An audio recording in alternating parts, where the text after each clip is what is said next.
Today we're going to talk about Siteimprove policies and how you can use them. I'm going to do just a general walkthrough of what Siteimprove policies are, and then we'll go through the dashboard and show you how to actually use them. So policies are basically just a quick way that you can search through your site for specific content. So that might be text or older publications or documents. Um, if you are an extension content editor, we have used policies multiple times to look for ISUEO being used on public websites, which is a no-no. And then also some outdated content, such as the Hortline information. So we use policies to do just a quick find on all of our websites for specific content. So why use policies? Numerous reasons. We can flag sensitive or outdated content for review, kind of like what I mentioned with the Hortline information being outdated. We can check for brand consistency and trademarks, which could be uniform phone number formatting. It could be the use of an acronym like ISUEO. We can make mass updates easier. So for instance, if we have someone leave the organization and we need to make sure that we remove all instances of their name, we could definitely set up a policy to check for their name anywhere on our sites. And then also catching common mistakes. So on the screen, it's PUBIC instead of public. So lots of common spelling mistakes can be easily catched this way. Of course, there's also a way to just check for spelling mistakes within Siteimprove as well. So there are three different types of policies. Content, so you're searching the content. Media would be searching media for something specific, and then documents, so searching for specific documents or documents older than a certain period of time so that you know what needs to be reviewed. There is also, in addition to creating your own policies, Siteimprove also has a policy library that they've created that they think a lot of people would use those specific policies. So we'll also take a look at that. Demo. Okay, so going to Siteimprove, I went to login.istate.edu and I clicked on my Siteimprove tile. This is the Siteimprove tile that you're going to want to use. There are two different ones. And I am on Siteimprove. I am looking at the extension content editor dashboard. Your dashboard may be different if you are an editor for CAL's LAS. And as you can see on the left-hand side of the screen, we have policy as the fifth option down. If you click on policy, it's going to show you a policy overview. And if we go take a look at the policy overview, when you set a policy, you can determine if it's high, medium, or low priority. So currently it looks like pretty much every policy we have is a medium priority level. It also breaks it down into what is content, document, or media. And as we go down, we can see what our policies are. If there's new additions to the policy library, the most popular library policies. And you can just continue to go into this, into more detail if you click on those. There's also an option for My Policies. So if you create a policy, you'll see that in My Policies. I've created several. As you can see, you won't have anything here if you haven't created anything unless it was shared. So you can see Cindy has created some and shared them with everyone. So those are all here as well. And then we have the policy library. So this is the policy templates that Siteimprove sets up by default, and you can choose to use them or not. You do not have to, but they're ready to use. So taking a look at the ready to use options, there are tons of different options here. Looking for some. If there's a long paragraph, it tells you what that affects. So if you take a look, it affects accessibility as well as quality assurance. You can see that it's been added to one site. You can check for publicly exposed credit card numbers, words in all capital letters, which is an accessibility issue. So anytime that you want to add something from the policy letter, I'm going to do words in all capital letters and add that to our sites because that is a common issue. So I'm just going to click this plus icon off to the right-hand side to add the policy. And then it's going to ask me for some additional information, the number of allowed consecutive words in capital letters. I'm going to say 2. I can either choose to run it on, like you're going to choose to run it on just the sites that you have access to. I'm going to choose to run this on all sites, and I'm going to share it as well. Here's where you can set the priority level. As you can see, medium priority is the default option, which is probably why all of ours are there. You can also display the policy in other modules. And I'm going to go ahead and hit confirm. So now if I take a look at the My Policies page, there's my new policy that I just created. And as you can see, it's actually circling right now. So it's trying to scan all of the text that we have on our websites and look for matches. So currently I'm looking at a specific site, the professional development site, and it shows there is one match. If I were to change this to search all sites, you can see there are 10,769 matches for words in all capital letters. So lots.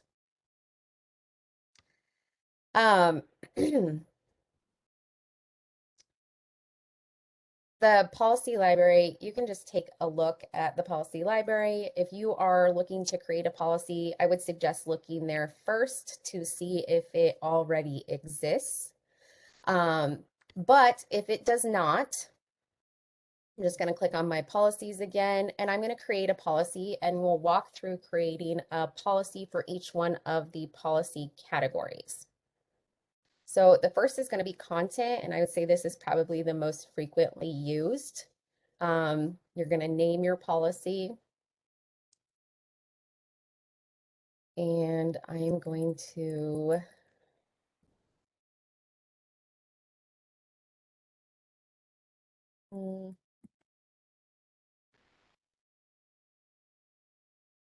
we had someone leave our organization, so I want to make sure that his name is removed as a contact.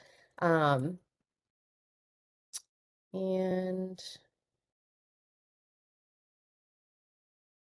just quality assurance, and I'm going to go ahead and create policy. I did share this so everyone would see this in there. Oh, whoops, sorry. I did share this so everyone should be able to see it if they're looking for this. So what we're looking for, because I'm looking for a name of someone who has left our organization, I'm going to be looking for a content match, but there are lots of different options here if you're looking for a specific page title, page URL, link text. So if we wanted to search for all the click here or read mores, lots of different options here that you can use to create this rule, as you can see. Tons and tons. So I'm going to go ahead and click content match.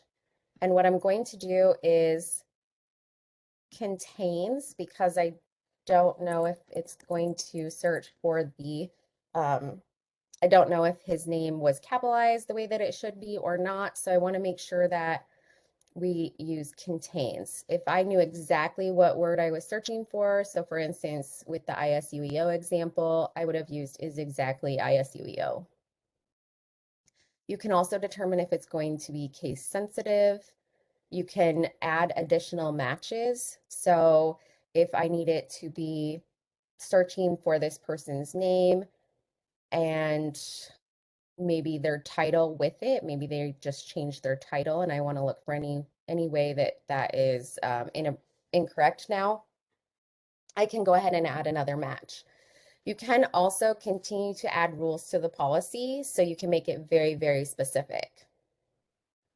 I highly suggest you add a note, especially if it's something super specific like this, so people know what you're looking for. Um,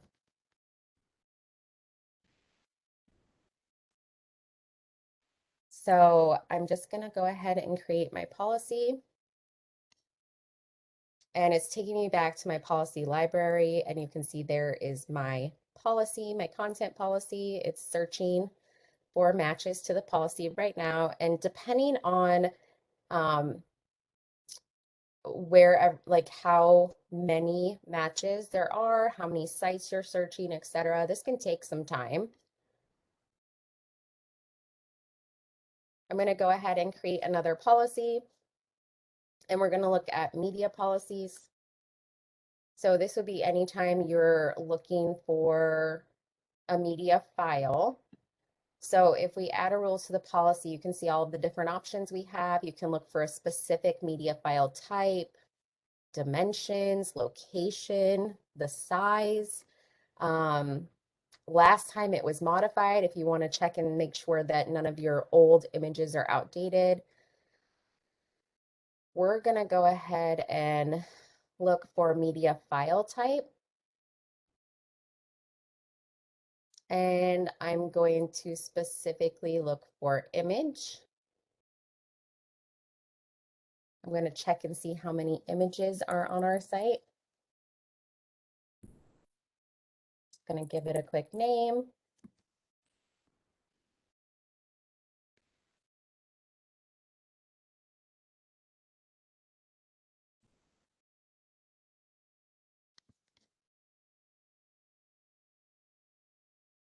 And I'm going to go ahead and create the policy. So basically all that I'm doing is just asking it to go and tell me how many images are on a site. So I'm currently still on just one site, Extension Professional Development. So it's only going to tell me how many matches I have for that specific site. And it's telling me I have 48 matches. So they have 48 images on their site. Taking a look at let's go ahead and create policy for a document. So as you can see, like the steps are basically the same, but the rules to the policies are different depending on which policy type you choose. I want to look for anything that is a CSV file. So I'm going to choose document type. Oh, not going to give me CSV. Let's look for Excel stuff.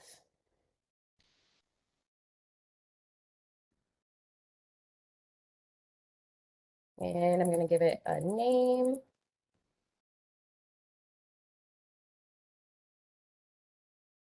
a note. I'm going to go share it with only myself because this is just for this is just for me to check. And then we're going to go ahead and search again, just this extension professional development site for Excel documents. So you can add these to your dashboard. Looks like there's one match. I can click details. It's going to give me some details about the policy. It's going to tell me, like, let me go to the policy details, give me all that information. You can even edit or deactivate or delete the policy from here as well. And then the stars off to the side are to mark it as a favorite, which as you can see, I actually have a few that I've marked as favorite because they're things that I use most frequently or things that we're really focusing on at the time. You can also click on My Sites off to the right or left-hand side, and it's going to show me how many policies we have running on my sites, how many sites I have, and how many matches there are total. So obviously I'm seeing all of extension. You should probably only see one or two, depending on how many sites you edit. Question.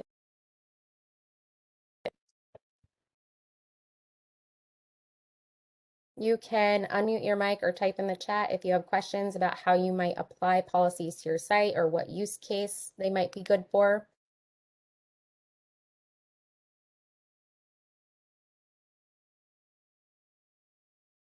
And do you have any, I know we have focused on some policies very specifically and extension, I think 3 so far. Does your group focus on any policies specifically at this time? Not at this time, but I have ran some policies for names and things like that and sent them to folks. So sometimes it might be a little daunting to look at this and want to set it up. So I'm sure Kristi would agree that if there is something on your site that you would like help with finding, please contact us respectively from your areas, and we would be more than happy to help you. I think these can also be, yeah, there's an export button. So these policy results can be exported into like an Excel file that we could just send you, and it would just have the links of where these things are on your pages. And that is also something that we would be more than happy to help with. So yeah, and it's really, this isn't going to actually like make the change for you, right? So I just want to note that like this is going to identify the locations where this is. And I've recently been dealing with, name changes. We've been working on a specific project with that. And you also want to be careful about the context and the grammar and what it sounds like, especially if you're changing a unit name. And it is kind of a nice thing to have that human perspective when doing this. So I would say that's something to watch out for as well. But yeah, we'd be more than happy to help. Yeah, I think rather like, especially if you have a big site, it's daunting to think about trying to go through all the pages and look for something specific and make all of the updates. So this is just such a super easy way to make Siteimprove find the instances for you so that you can save time. Yes. Yes.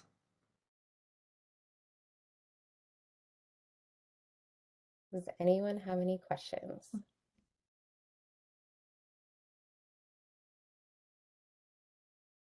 It's a quiet group today. I know. This Oh, this is my group's second webinar this week, so they might be a little oh, different. yeah, yeah. Oh, that's awesome. I guess, we could say that we do plan on having these, fairly often. And I think our goal was originally every 3 weeks. We're going to aim for that, but like this one ended up being, I think, 5 or 6 weeks difference. Um, so just pay attention, please, to inside of Siteimprove. So I don't know, Kristi, if you want to you could show my dashboard if you want, if you're Yep. for it. So if you go to the CALS and LAS dashboard, I've been keeping this updated with, you scroll down to like when the next webinar is and how to get access to it. So if you would like to know when the next one is, just log into Siteimprove and go to your dashboard, and that will help you find out the next webinar. And you can also go to the we're housing all of these at the cals.las.istate.edu website, and there's a main tab called webinar, and that's where we've just chosen to sort of like place all of these, just so that everyone can access them in one place.